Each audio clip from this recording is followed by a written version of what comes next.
I mean, look, I'm a 14-year-old kid. At a certain point, if I hear like a little bit of rat-tat-tat dialogue and some gunplay and a twist ending that surprises me, I'm gonna leave the theater pretty happy. Yeah, that's Yeah, absolutely. I was just a boy, Rachel. Just a young boy.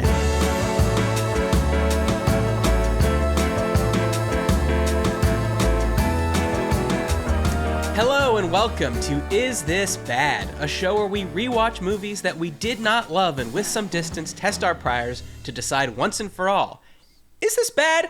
I'm joined by my bearded Ebert Jason Doyle. Hello. Hi JD, thanks for coming and producing the show. She thinks the greatest trick a producer ever pulled was convincing the world the edits didn't exist. Rachel Doyle. Yeah, that's true. Damn. Isn't it true? That is. I'm If still trying. Were they ever there, you know? Well, today's movie is 1995's The Usual Suspects. Ain't nothing usual about them if you ask me, JD. I don't know what you thought, but this is a banger as far as the critics go. 87% on Rotten Tomatoes. And the audience, us. Yes. The common man. 96%. The common man loves this movie. And not just critics, but the Academy as well. This won 2 Oscars. Best Supporting Actor for one Kevin Spacey and Best Original Screenplay for one Christopher McQuarrie. Did you know, did you always know this was a Christopher McQuarrie written film? I found that out last week when I fired it up and I saw his name in the credits. I was like, whoa, crazy. Yeah.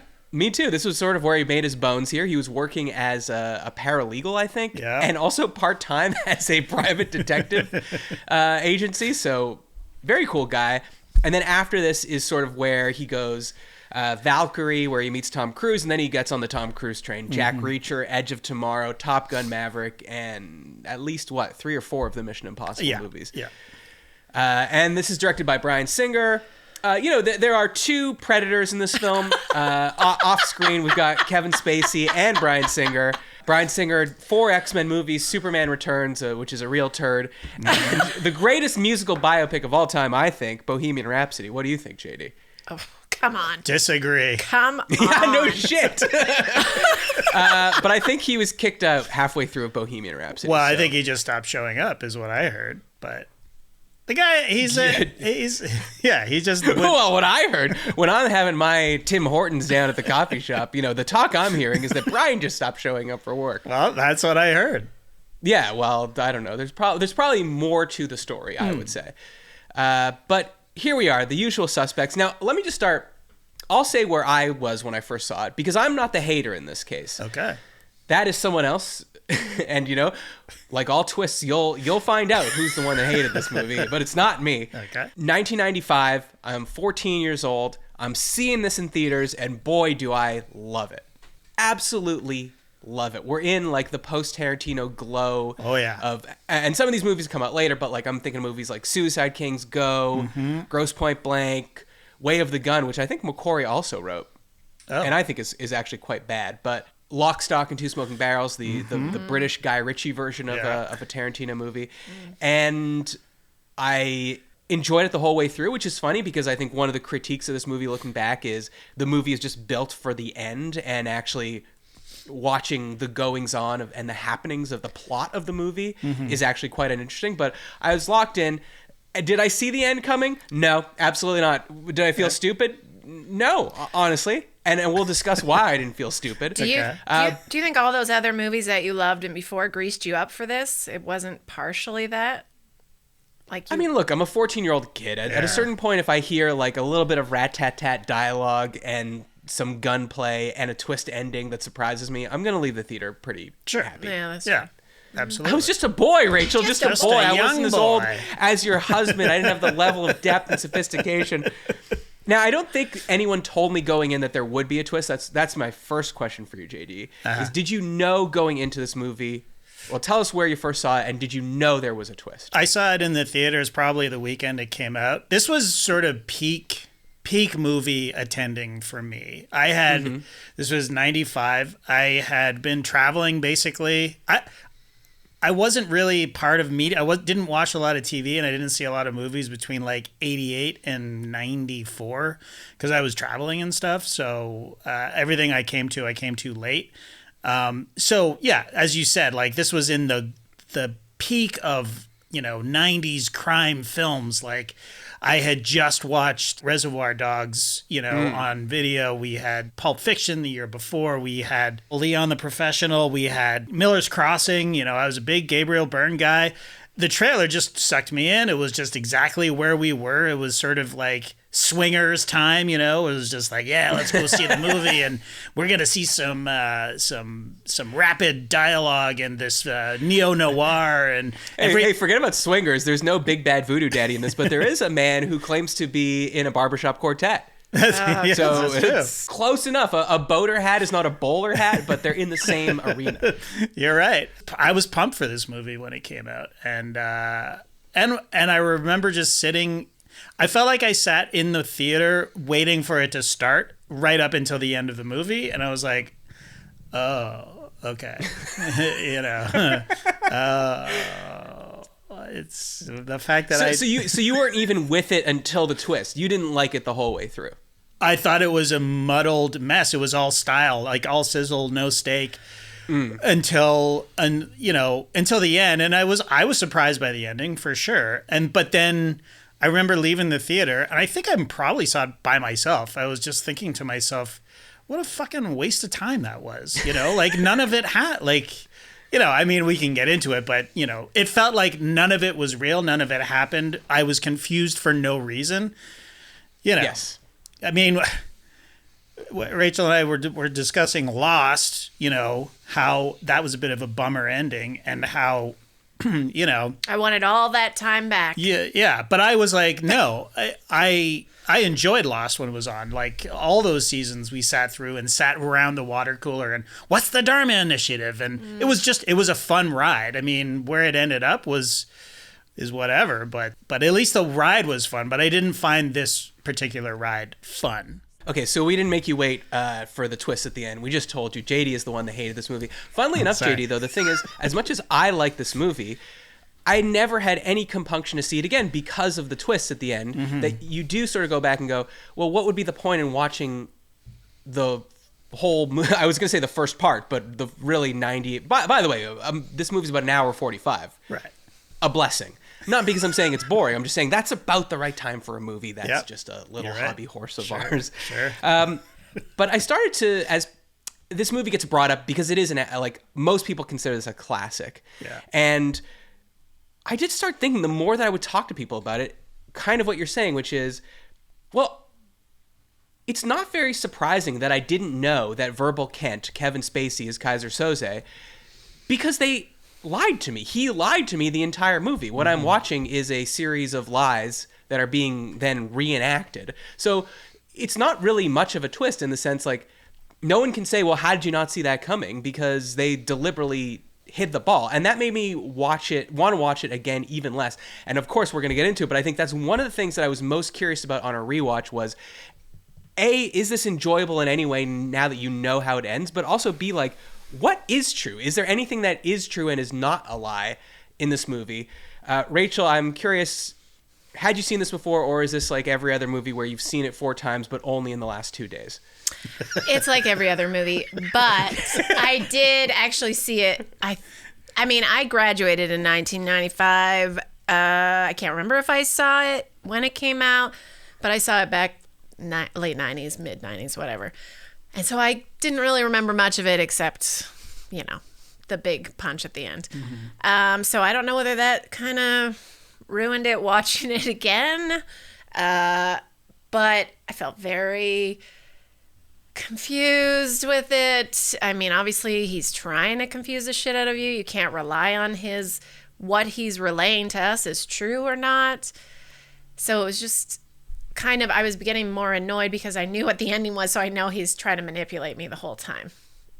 Well, let's talk twists in general, because I think we just talked about how the 90s was a cesspool of post-Tarantino style movies, but it was also sort of a golden age of twist endings, right? Like you had The Crying Game in the early 90s, and then you have The Sixth Sense, which I guess is after this movie. Fight Club is definitely after this movie. The Game is after this movie, the one with Michael Douglas, where the twist is that, well, it's in the title, it's a game.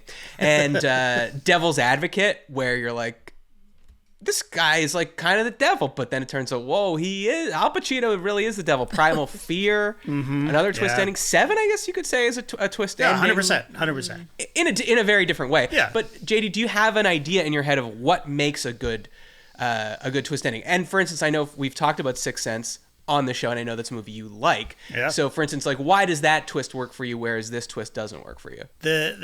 That movie specifically, at least you can go back and watch it and see the clues and go, oh, okay, yeah, cool. Like, right, exactly. Right, yeah, he was fighting with his wife, but he wasn't fighting with his wife. She was just having dinner alone, and she was sad because he was dead. That kind of thing. This is what happened, what actually happened. Like, there's flashbacks where Verbal Kint is telling the detective or the customs officer. Verbal, we're trying to help you. Sure, and I appreciate that. And I want to help you, Agent Kuyan. I like cops. Yeah, what the fuck? That is very funny. Chaz Palminteri, by the way, apparently Al Pacino was going to play that role, but he'd just done Heat and he didn't want to play another cop. Yeah. And he said it was the biggest acting regret of his life. Really? Relax, Albert. Albert Pacino. What? Yeah. I mean, hey, Chaz is good in it. Look, the cast is good. Anyways, Verbal is describing to Chaz about stuff that he wasn't a part of, like, Edie, I'm ruined, coming out of the police station, and it's just like, how would he know? Right. And what is he telling the customs officer this? What's his name? Yes, Chaz Palminteri or Kuyan. Kuyan. Sorry. So is he saying to Kuyan? And then Dean was pretty upset coming out of the police station because they ruined she thought he was going straight, but exactly. Look, it's not impossible that if they were hanging out, he would have told him. In the end, when he is pulling that crying fit, he does go on about how they were such good friends. So why? Because he was my friend. No, Verbal. It could have been relayed to him. You know how you buddies talk and tell all the details of your problems with your spouse? I guess. I mean, okay. And then, I don't know, like, I might as well just cut to the chase here. Just hit me with Spoiler. it. I mean, yeah, it's Keyser Söze. Like, my theory is that Kevin Spacey isn't even Keyser Söze. I think it's Pete Postlethwaite. That's my hot take here. Because then why does the guy on the ship who can identify Keyser Söze, the guy they make a police sketch with, and the police sketch is not Pete Postlethwaite, it's Kevin Spacey. Right. Yeah. Or do you think they look similar enough that it could be? I think it's possible that they look similar enough. I mean, the sketch wasn't that good. No offense to... The sketch was terrible. Yeah.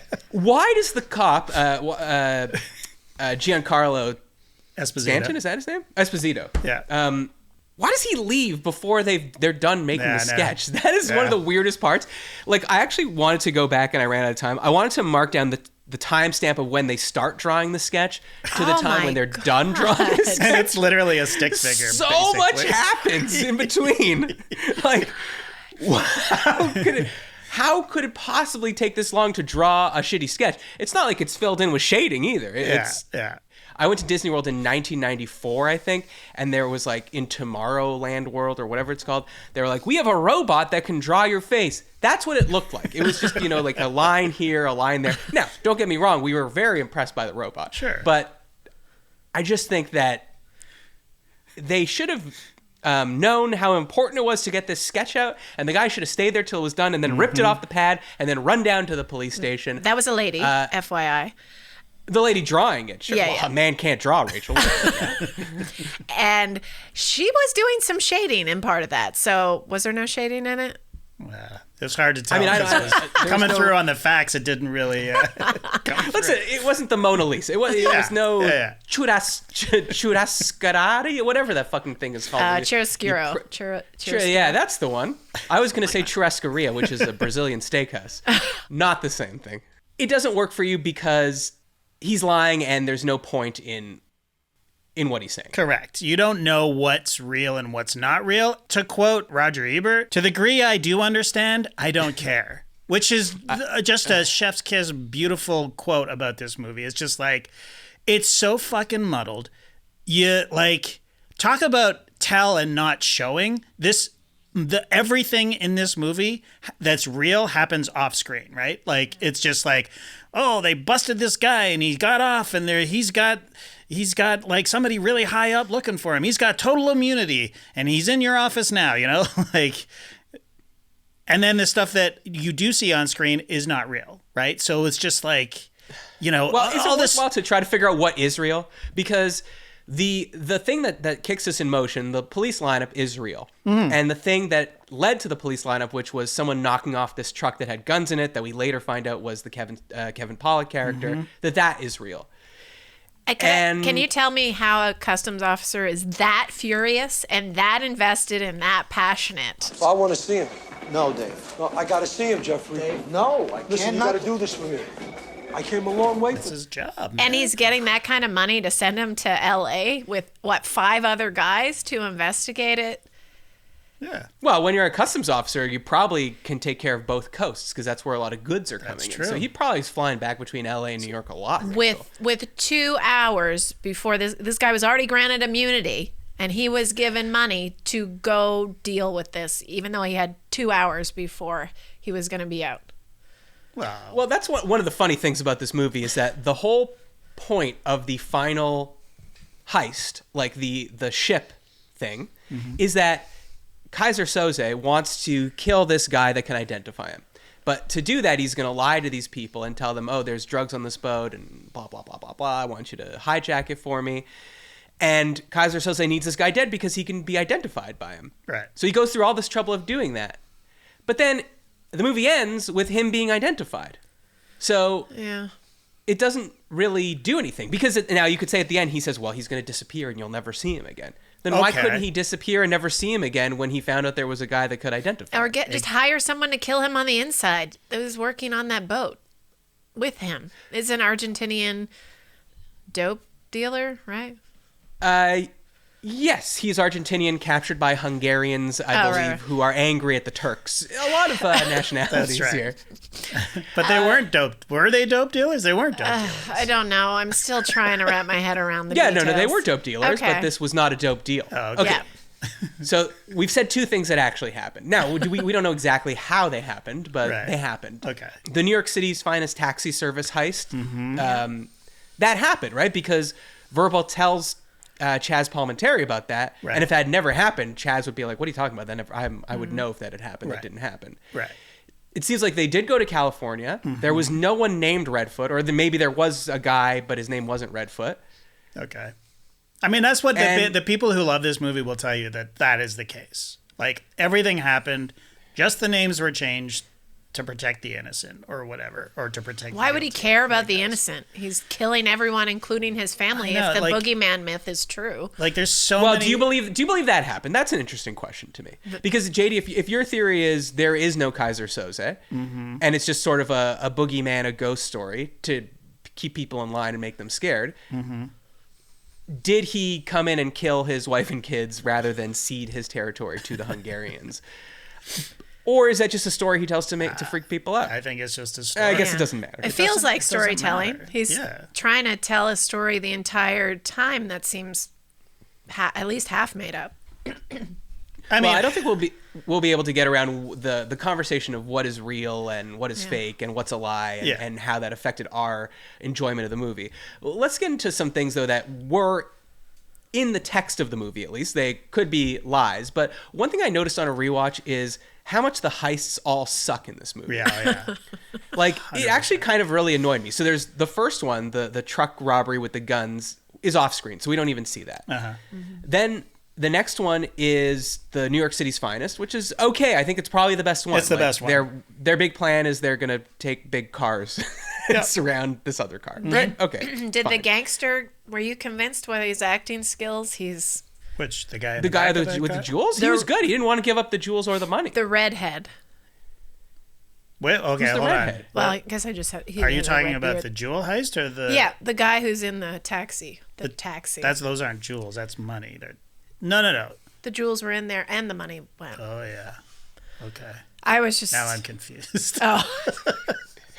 He's a big Okay, guy. well- He leaves the airport. He gets in Yeah. New York finest taxi ride. He's in the back. And he doesn't look like scared. He doesn't look kind of like he's a tough guy. He just looks like an extra. Just like Well, he an could be a extra. courier. He kind of looked like a character from Indiana Jones, actually. A little bit. Oh, yeah. Like that yeah, Indiana yeah. Jones would meet in the desert and you know, Yeah. you could try to convince him that they were doing archaeological stuff for scientific purposes, but really he's trying to find a precious metal or gem or something like that. He got the gems. Dressed like Guy Caballero. You guys know. Okay, then the next one, the parking lot one, where they go to LA. Then Redfoot's like, "Hey, I got this thing. Go kill this guy for some jewels." That one's just boring. Like, what's the planning to that? There's no planning. They're like, we'll just pretend to be two guys on vacation walking through the parking lot, pull out guns. Mm-hmm. And then I guess there's the thing where the guy won't give them money, so they end up shooting them. But not a very exciting heist. Well, And then except that Kevin Spacey shoots the dude in the head. And what were they trying to put across with that? Like, oh, he's not so feeble by him doing the it? question is, why would Kevin Spacey tell Chaz Palminteri that he shot a guy in the head? Exactly. Yeah. Well, he's got immunity, but immunity from like cold-blooded murder? Yeah. I mean, Well, that's a good yes. According to the rules of the movie, yes. Sure, okay. If he is Keyser Söze or related to Keyser Söze, he has friends in high places, and those friends get him out of it. The question is, he doesn't have to be talking to Chaz Palminteri. right. Why do you think he is? Do you think he is, and the whole movie is really about Verbal Kent convincing Chaz Palminteri's custom agent that Keaton is really Keyser Söze? Yeah. I guess that's his plan.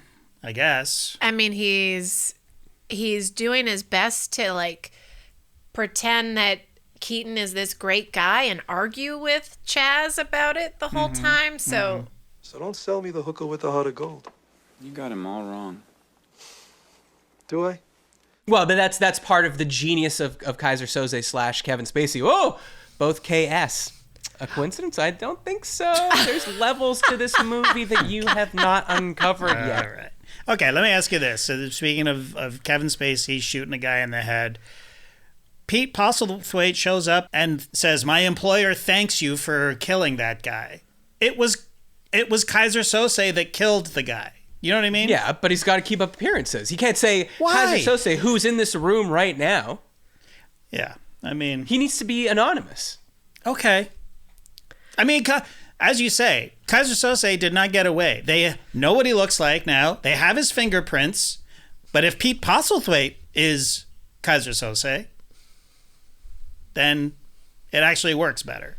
It's a better ending. and why would Keyser Söze literally put himself in danger over and over again to get that guy killed? It doesn't make sense. He's just like a total psychopath that lives off thrills. Like, I don't understand why he's involving himself so much. Well, so you're talking about the final heist, which Yeah. is the ship heist. Now, in this one, he's basically like Keyser Söze, or is like whoever that is, if that is anyone, is basically saying, this job is so difficult and crazy that only you geniuses could pull this off. And what's their plan? I Keaton, mean, Gabriel Byrne just pretends to be walking down a very criminally dock. And then when he approaches them, they're like, you can't be here. And he goes, I can't? And they're like, no. And he's like, okay. And then they just stand there kind of staring at each other for a long time. a very Like, long Wait, time. did I dream that he was speaking to them in Hungarian? Or did that happen? Like, he seemed to be talking in a different right. language. And when he's up there, before he goes down, he's, hidden with Kevin Spacey. And Kevin Spacey's like, oh, what language is that? And he says, oh, I don't know. I think it's Russian. And then Kevin Spacey says, no, it's Hungarian. I'm like, why the fuck did you ask? And then he's speaking to them in Hungarian. What? He's somehow he's having a conversation with them, but it is very weird. Like, I don't know, what you mean I can't go down here? Well, it's like all these tough guys around, and then doesn't Stephen Baldwin like just sort of walk by waving a gun, going, "Hey, man, No, I'm one Kevin of you." Pollak Oh, does. Kevin Yeah. Pollak, that's it. He's like, these guys have so many henchmen. They don't know They the don't faces know. of the henchmen. Yeah, exactly. Yeah. And so their plan is basically Gabriel Byrne goes down, distracts them, and then Stephen Baldwin with his long-range rifle just takes them out. I mean, Yeah. and then they go basically John Wick mode from here on out. Like they go and they clear this ship of 20 something heavily armed henchmen. 27 henchmen. 27 dead bodies were found. No, including So there's not really anything as clever as this movie is in its construction, whether it works for you or not. The heists are very unclever, very uninteresting. I want a scene where they go, well, we can't do it. This ship's protected by this many people, and it's blah, blah, blah, blah, blah, and it's in this place. And then they go through and try to figure out how they're going to do it. Right. That's kind of a central thing in a heist movie that I feel like we were robbed of. And the final set piece, the big climax of getting on this boat, it just, like, what's the solution? How are they going to do this? Oh, the solution is they're just really good at killing, and Gabriel Byrne and Stephen Baldwin are just going to murder 27 people like that. And then the thing that really bothered me is they basically clear this whole ship of henchmen, and then Gabriel Byrne runs into Stephen Baldwin in the bowels of the ship, and he goes, "There's no coke on the ship." Because now, remember, the whole point is that Keyser Söze tells him there's $91 million worth of cocaine on the ship that I need you to steal. Destroy. I don't know, Gabriel. Destroy. You've been on there. You've been on the boat for 5 minutes. And it's not like a canoe. And it's a full-on temper tantrum. Boat with cargo. Do you know how many places they could have hid cocaine on this ship? Sorry, you have no right, after being on there for 5 minutes, to say there's no cocaine on this ship. And Stephen Baldwin's just like, oh, man, that's crazy, yeah. Did you think to look under the, I felt like they were looking on that boat all night, like in real time. It fucking took forever. And then they end up in the bowels of the ship. And I was so annoyed by that point, like with the... Oh my God. Like, fucking hell, why do you have to do this here in the engine room? I've been up in the whole ship. I've been in every fucking room. There is nothing. And then Byrne ends up on the deck before Stephen Baldwin. Stephen Baldwin's like, well, I'm out of here. He leaves. And then he comes out 5 minutes later, having been stabbed in the neck or whatever. And what does he say? That was interesting. a funny thing. The strangest thing. The strangest thing, yeah. Well, whatever. I mean... He had some weird lines through the movie, though. It was like... Oh, the raining in New York. News said it's raining in New York. And you can do anything. There's nothing that can't be done. And the movie is not as funny as I remember it being. I'll say that. I mean, okay, well, let's go to like, I think what I still believe is an iconic scene, the lineup scene. Oh, 100%. That throws us into motion. Mm-hmm.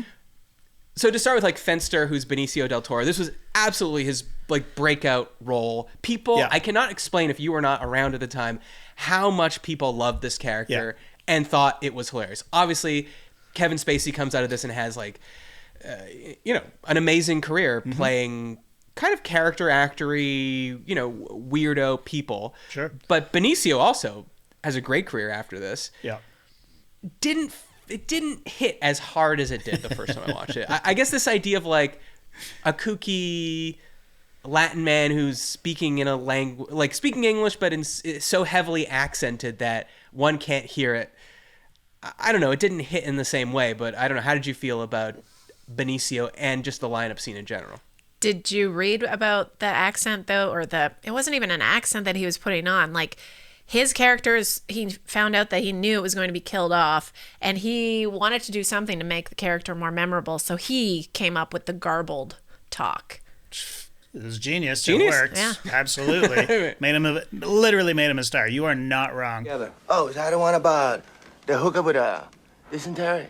I mean, yeah, I agree. The lineup scene is an awesome hook, and I loved it when I saw it. And at that point, I was still like, all right, I'm in. This is weird. This guy, I can't understand what he's saying, and neither can anybody else in this place. Like, it was great.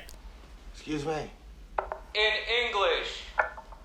How many fucking keys? You cocksucker. What the fuck? But yeah, was it as funny? No, on a rewatch, obviously not. Like, well, 25 years between. Yeah, and did you...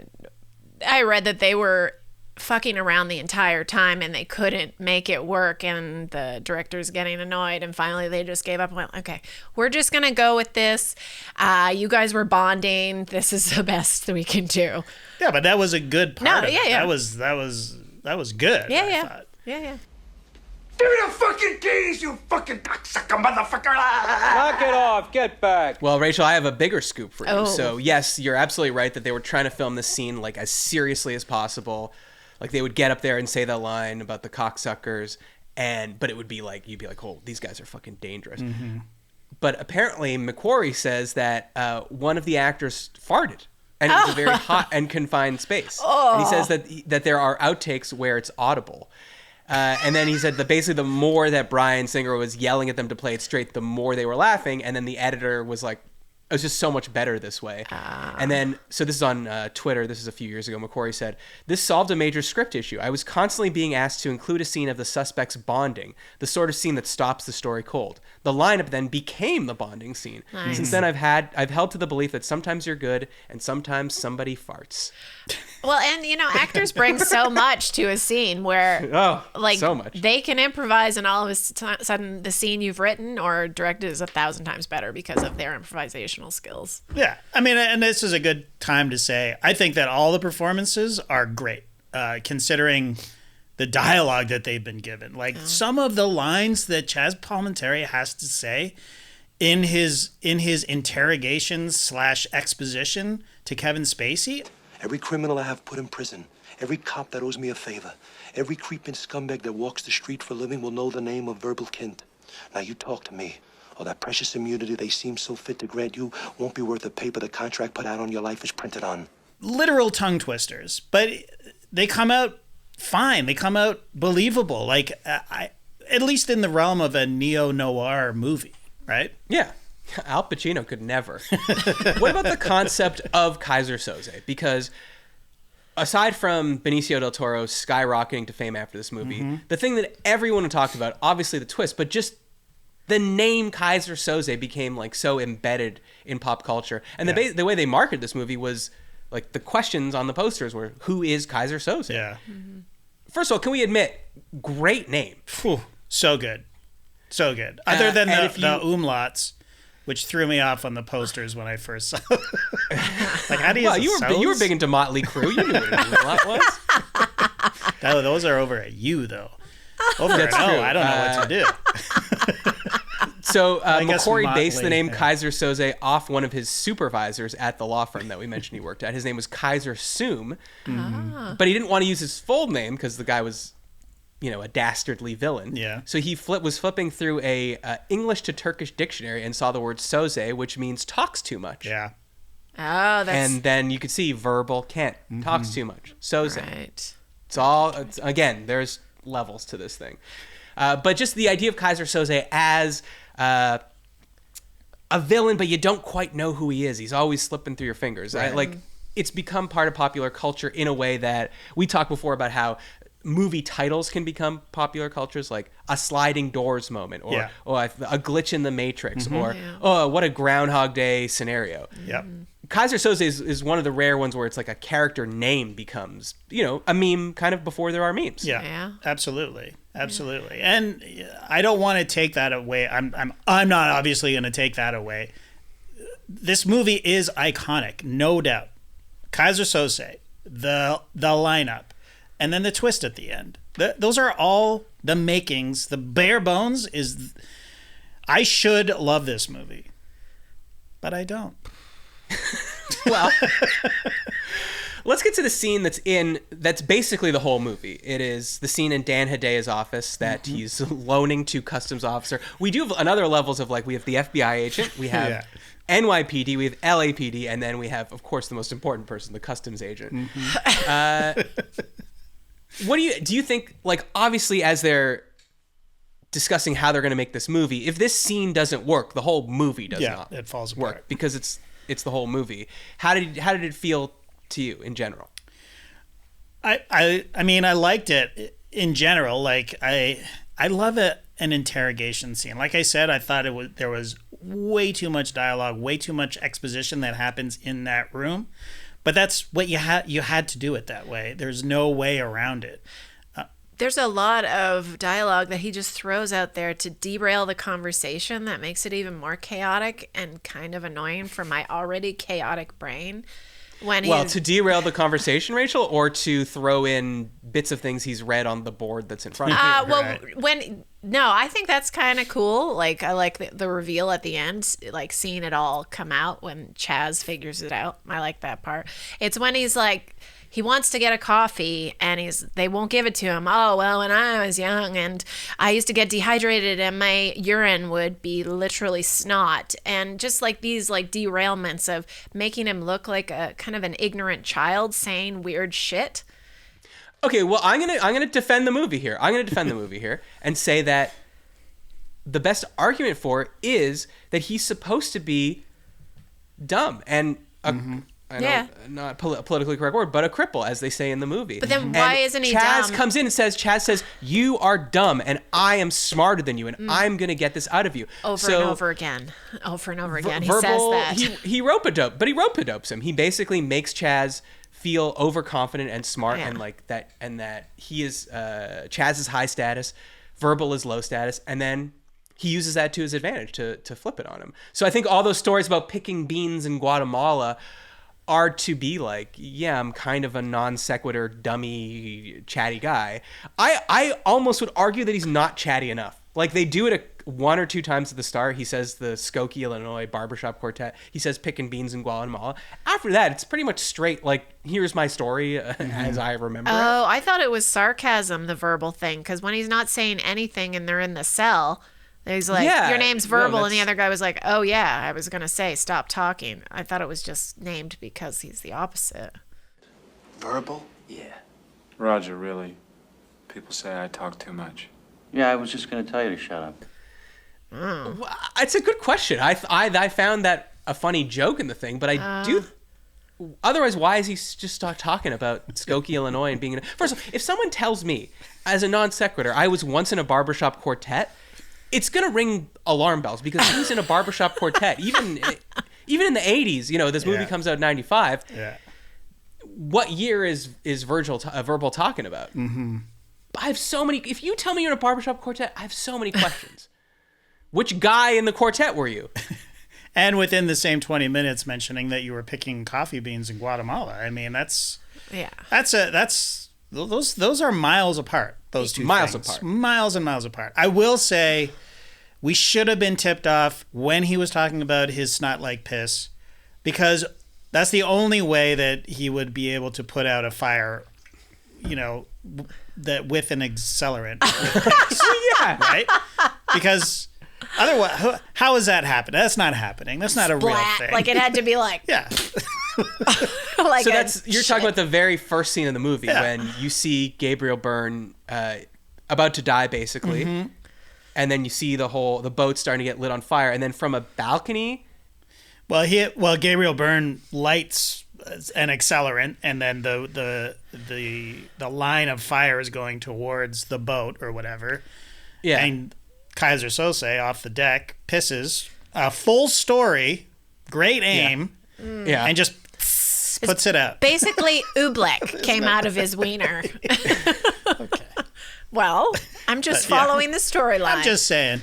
No, I agree. It was very impressive. Now, a question I had is, obviously, for the purpose of the movie, he needs to be reading things off this board. A first nitpick is, does this guy have fucking the best vision in the world? Because he's like, find the thing that says quartet, Skokie, Illinois on the the corkboard is pretty big, but everything else is just like 10-point font on a corkboard that's 7 feet away from him, easily. like 8 feet away from him. Easily. Right. Yeah.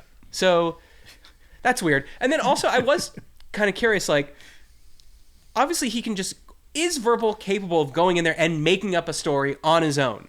Right. Or does he need the little prompts and cues, like to see Redfoot and the Marlin and stuff like that? I was thinking about how some painters can just be in a room and paint an amazing picture of a mountain, and some people need to be outside staring at the mountain. You're right. Verbal seems to be the latter. He seems to need these little jumping off points to weave this yarn. Oh, so you can't just make it up. Oh, right. This was not sorted in his mind. It was all improv on the spot. On the fly. Wow. How could it be? He must have had How could it be pre-planned? He had to. Right, which just adds to the bullshit aspect of his entire story, right? Like, was there even a lawyer? I mean, we see Pete Postlethwaite, the actor, picking him up at the end of the movie, but he tells, well, it was the lawyer. He seems to be getting backed into a corner. It's like, it was all the lawyer's idea. It was the lawyer that set this whole thing up. What was the lawyer's name? Kobayashi. After he's staring at the bottom of the coffee cup. And now Chaz Palminteri is going, now I know you're saying Kobayashi, and all I can see is you in this room, but just out of curiosity, are you thinking of a white person or a Japanese person? And then Kevin Spacey's like, oh yeah, Pete Postlethwaite. Actually, like, why is he called Kobayashi? We need to address that, first of all. You think he's supposed to be Asian in it? He has brown face in the movie. Well, he does in that first scene. In the first sure. scene, but he doesn't after. Yeah. And he's got an Indian accent going on. He's supposed to be British, Indian. So he could be, a little mixture of it, but But Kobayashi is not an Indian. No, last it's name. not. It's Japanese, but So why does that help you? But why brown face? Is that necessary? I gotta say, I didn't even notice that. Okay, well, maybe it was just some deep foundation that caused the... So you think he was doing an Indian accent? Yeah, he was absolutely doing an Indian accent. In 1981, Mr. Keaton, you participated in the hijacking of a truck in Buffalo, New York.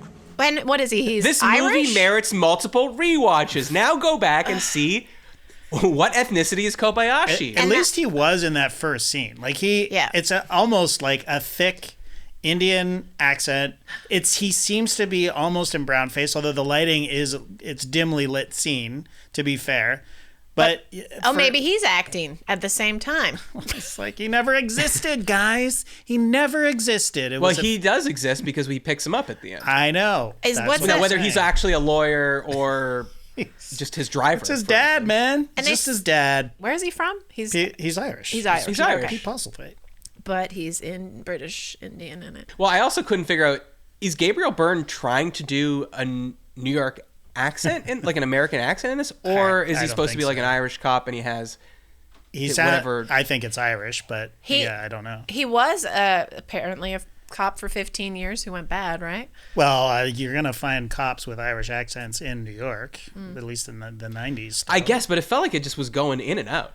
That was happening. I don't know. A lot. Yeah. You're right.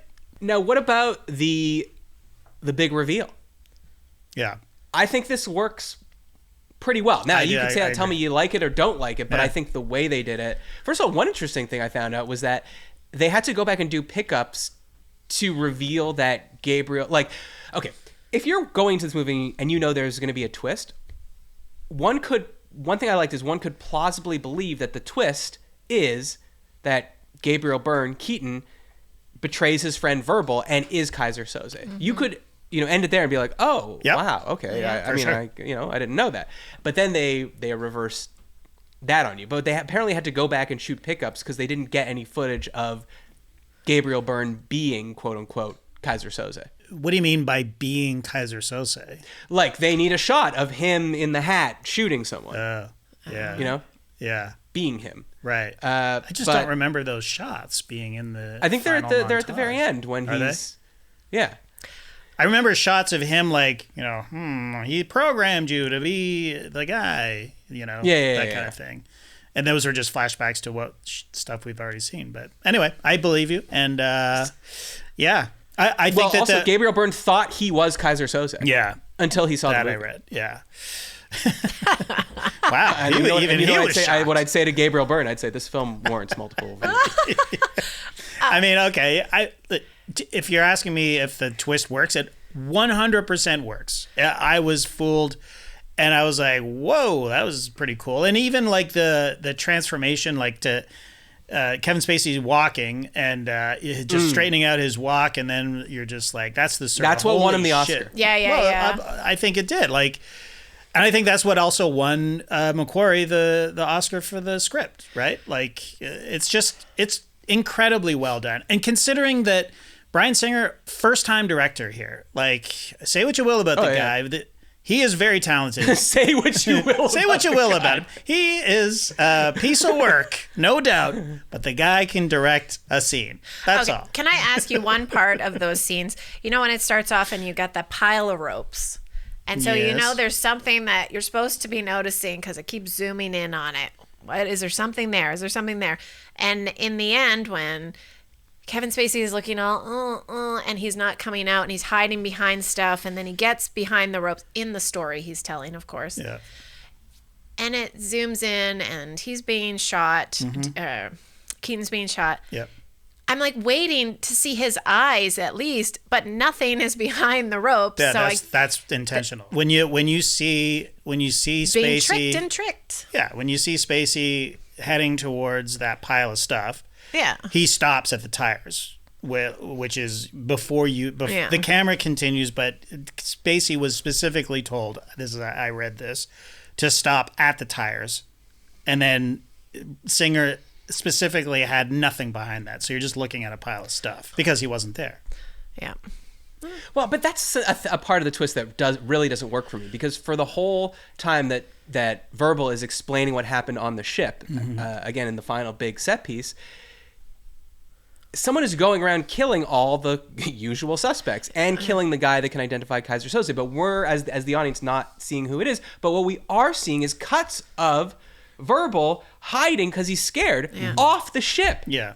But that part is his storytelling, right? That's not. I know, but that's one of these things where people get annoyed with this movie is because in most twists you can go back and watch The Sixth Sense and go, oh, he's dead there. Oh, I just didn't realize that, but they gave me all the clues I needed.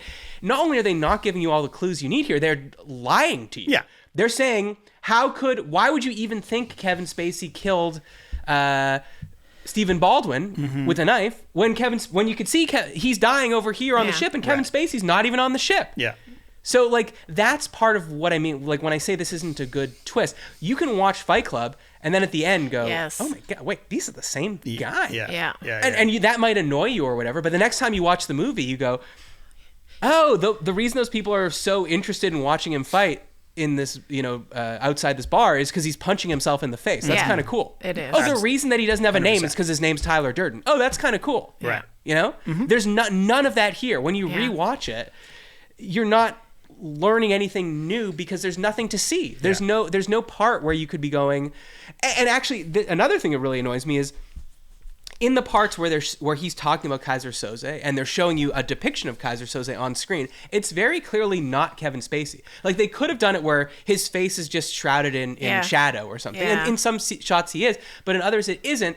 So it's like, at least hide it in shadow. So in my head, when I rewatch it, I'm like, oh, that's Kevin Spacey. No, you have to instead of showing me that I'm like, that's very much not Kevin Spacey. You have to remind yourself he is not a reliable narrator, and you can't just go along with your own senses and follow it.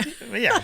But again, I disagree with that because I mean, I know this isn't what you're saying, but some people will be like, another film in the great tradition of unreliable narrators. Yeah. No, it's this not. This isn't what people mean by unreliable narrator. Is like JD and I get into a fight, and I have my version of the story, and it's from my perspective. But then we see, like, let's say, in my version of the events, I'm like, JD was super aggressive, and I'm the most easygoing guy in the world. That's what my unreliable narrator is saying about me. But then in the movie, you can show me flipping out on everyone that I meet, like the barista, a cab driver. Then as the viewer, you go, that's interesting. Yeah. This guy is saying he's chill, but everything I'm seeing shows me that he's not very chill. Perhaps he's an unreliable narrator. Yeah. That's not what's happening here. No. It's an outright lie. It's a lie. Manipulation. And he knows he's lying. And the whole point is for him to lie. So it's not a satisfying unreliable narrator at all. That's true. 100%. Yep. And this is what I find hilarious because I went on to Reddit just to see people like, basically there's occasionally someone who's like, this movie is kind of garbage, right? And then they're always say, watch it again, bro. Watch it again. I'm like, you know what? Don't watch it again. If you saw this movie once and you loved it, do not go back and watch it because look what happened to you, Matt. You loved this movie before. Well, but I also love... but by the way, when we get to the final segment where I ask you, is this bad? Right. I'm not going to say it's bad. Okay, great. Yeah. I didn't see that twist coming. Pull off my mask. I am Pete Postle. Okay, so we're still talking about the Söze reveal. I think it's pretty masterful. Yeah, the coffee cup dropping. Come on. I mean, how many times have we seen that parodied now?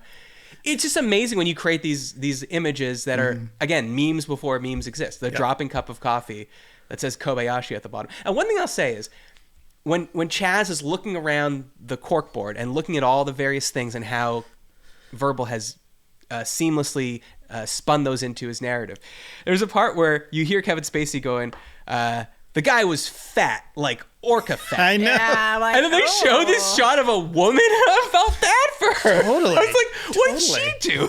It was a different time, Matt. They're smoking the entire movie. The fucking guy, the FBI agent, just walks into the hospital, a goddamn stogie, into the critical care unit, into the, and she's like, "What are you doing? You can't come in here with that." And he's furious, like, fine. Like, what?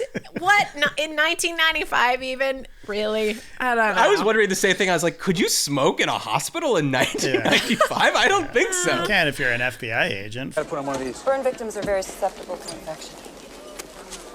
And of course, there's no smoking. Well, going back to that guy that I already said, it drives me nuts how he leaves before the sketch is drawn, and then it takes forever to draw the sketch, and then they fax in the sketch. I was thinking that as bad as faxes are, like email in terms of communication has just completely killed the fax machine, obviously. Fax machine, one of the most dramatic pieces of communication.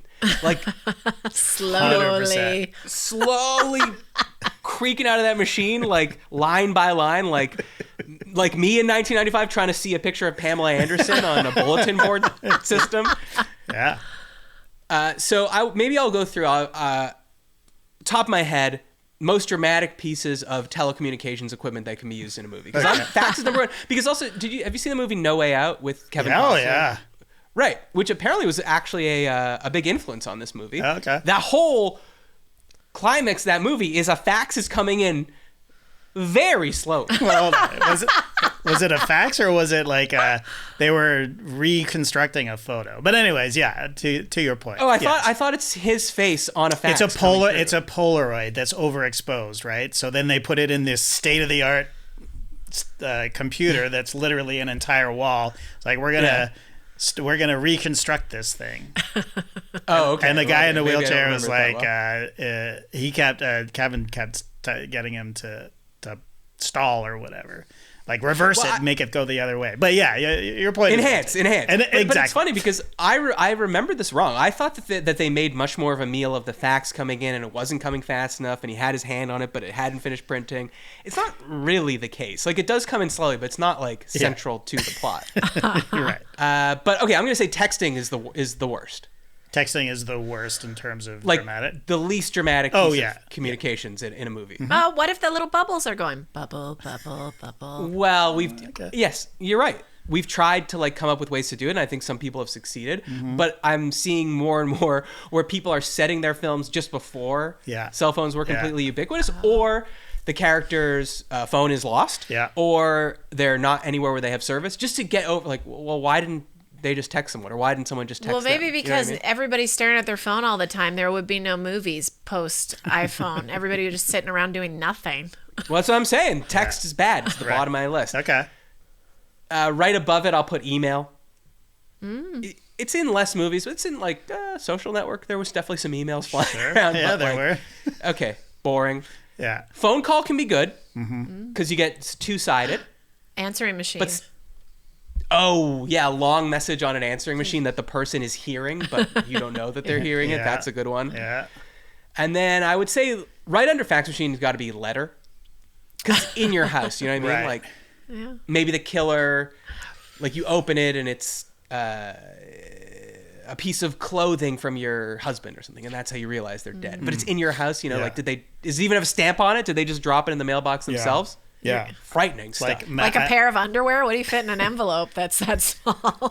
I'm manila folder, the same folders that Kobayashi put their files in that. Oh, okay. Yeah.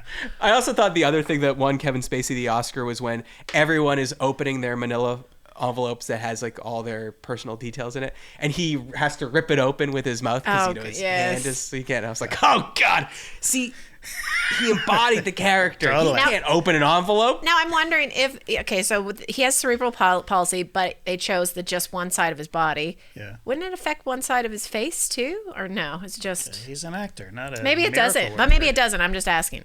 You're wondering why he doesn't look like Jean Chrétien? Yes, but I don't know anything about it, so ignore me. No answers. Okay. Well, I mean that's the end of the movie, really. I mean, it really is. Okay, no. First of all, let's do worst haircuts of the 5. Anybody? Oh, you're going to say Stephen Baldwin, I think. Yeah. Oh, that's not number 1, though. Fenster? No. Oh, Verbal has a terrible haircut. Is it Dracula? Why does he have the Dracula? What because is he's supposed to be disheveled and unkempt, I think. He's rope-a-doping you. He's supposed to make you think he's an idiot, small-time fraudster, but he's the mastermind behind it all. Yeah. Did you also feel the homoeroticism through the entire movie that I did? Between Kevin Pollak and Stephen Baldwin, for sure. Yes, and Fenster, and when Stephen Baldwin, they're partners in crime. Yeah, and he partners seems in another sense, perhaps. Quite upset when he's found dead, and you're shipping them. I'm shipping them. Yeah, what's that mean? You're putting them in a relationship. It means it's like the final scene. They're on the ship. Okay. No, that's not what that means. Well, it means you are rooting for them to be in a happy relationship. He wanted to avenge the situation. They were very close friends. I assume it was Bryan Singer influenced, maybe, or Bryan Singer has been accused many, many times, very credibly, and been sued civilly many times for sexual assault on underage men. Right, but many I'm times saying in the films that he's shooting. I'm not saying that part. There's nothing wrong with that part. But if he was not assaulting people and his sexual identity was coming through and how he was directing, there would be nothing wrong with that. But when you say that, wasn't this something, it came up during this, that Kevin Spacey kind of swooped in and stole his boyfriend on set? That's the rumor. Yes. If you're wondering, did production get shut down and they didn't really know why at the time, but then they found out later that it was because Kevin Spacey made unwanted advances towards a younger actor on set. That was another situation. Not that did happen. And then had a falling out with Bryan Singer because he slept with Bryan Singer's French boyfriend. Yeah. Yep. Which was, I guess, young. I don't know. Was he young? young? Again, this film merits multiple viewings. Rachel, then I'll ask you first. Is this bad? Usually you're the positive one here, and I feel like you're very negative about this film. Well, okay, honestly, I'm not saying it's bad for everyone. I'm saying it's bad for me. My brain is already very chaotic, and it was very hard to focus on this at all. I tried for the second time I had to watch it again. Jason was sitting there. He's like, 26 seconds has gone by and you've already gotten up 4 times. This is hard to get through. Like the first shot of the movie, like it's literally the credits are coming up and she's like 4 times. I'm not exaggerating. It was 26 seconds in. I checked. Well, it's crazy. See, then I love the way this movie looks. It doesn't always look great, but maybe it's nostalgia, but I just like the graininess of it. It's dark, sometimes a little too dark, but it has that whiff of shittiness to it, of low budget, gritty 90s-ness to it that I wish more movies now had. I've ranted about this before. So many movies would be better just by looking less polished and glossy and brightly lit and flat. Yep. Just make them look a little shittier. It's just like you have a song and you play it in the most clean, poppy way possible. Maybe it doesn't land as well because it just feels like a confection, but you put a little stank on it, a little distortion, and you have a Pavement song, and that is forever. Yeah. So I just think that, I don't know, the movie, the way it looks, sucked me in and did make me feel kind of like 90s Reservoir Doggy kind of vibe to it, which I guess I miss. So I appreciated that. We were watching Reservoir Dogs one night.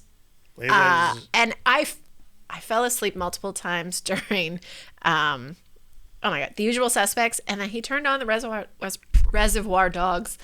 And I stayed up the whole time. So, which is a similar movie in terms of snappy dialogue, non-linear storytelling, lots of flashbacks in that, and it's kind of slow. That movie is pretty slow. It's riveting. And there's one set piece in it, and it's 1,000 times better than this movie. And I think to your original point, Rachel, Usual Suspects was riding a wave of the Tarantinos, the Natural Born Killers, all of these other movies that had come, like the crime wave of the 90s. It was sort of right in the middle of it, and I think it just got a lot of goodwill because of those other movies. That's what I think.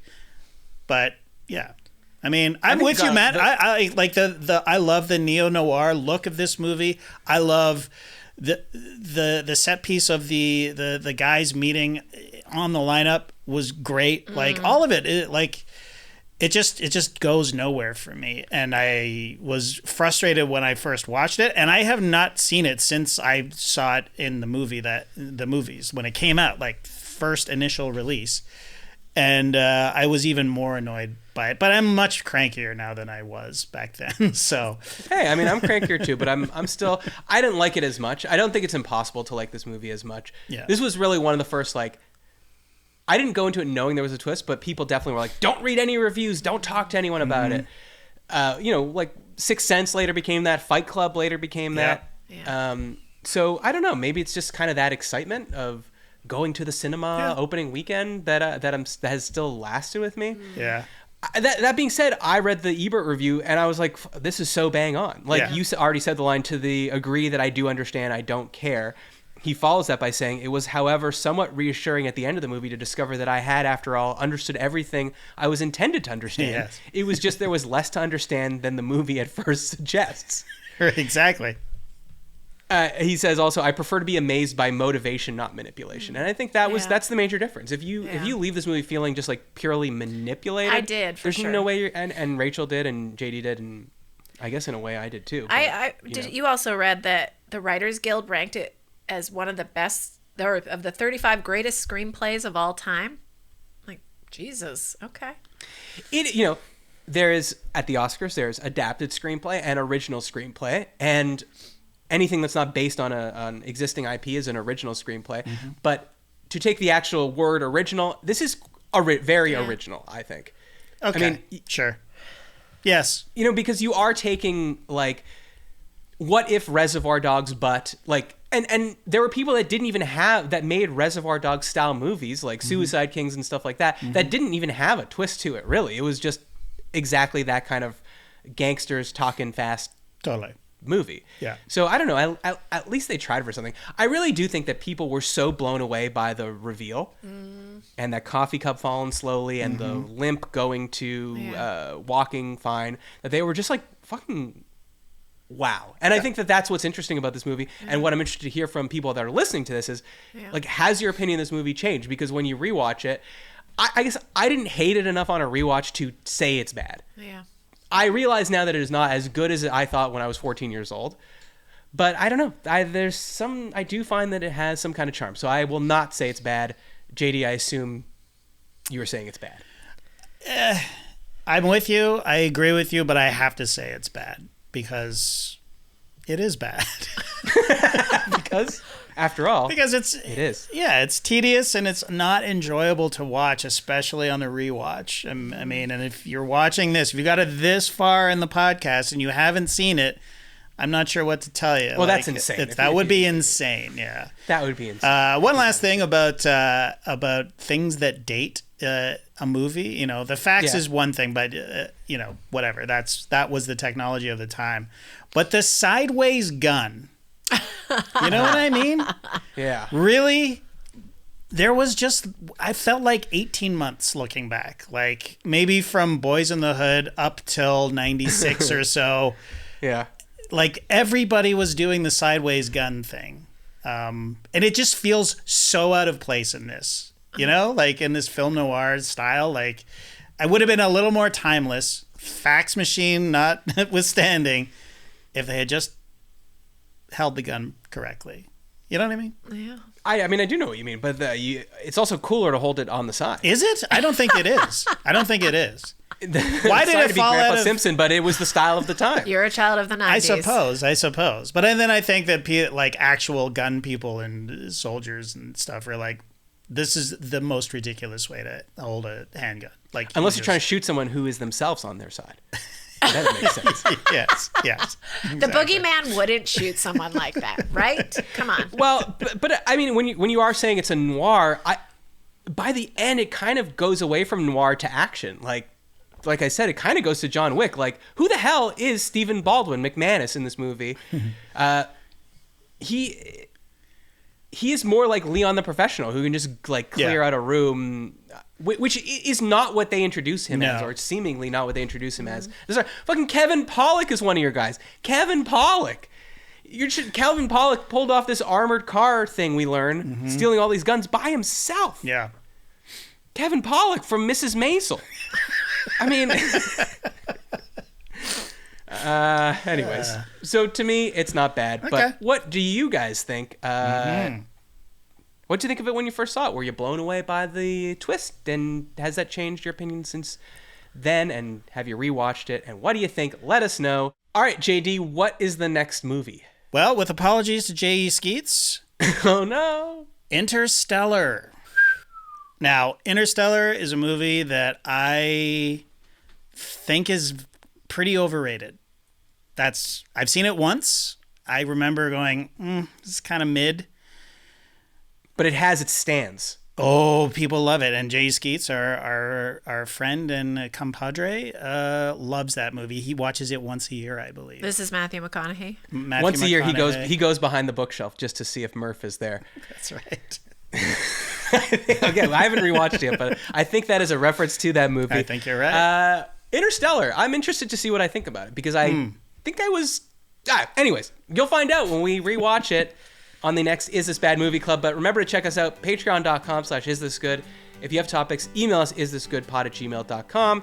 You can email me about The Usual Suspects or about Interstellar or about anything, and we'll include your email in the next mailbag. Wouldn't that be fun? Again, tell us what you thought of Usual Suspects. Thanks for listening. For Rachel and JD, I'm Matt Austin, thanking you for joining the Is This Bad Movie Club. We'll see you soon.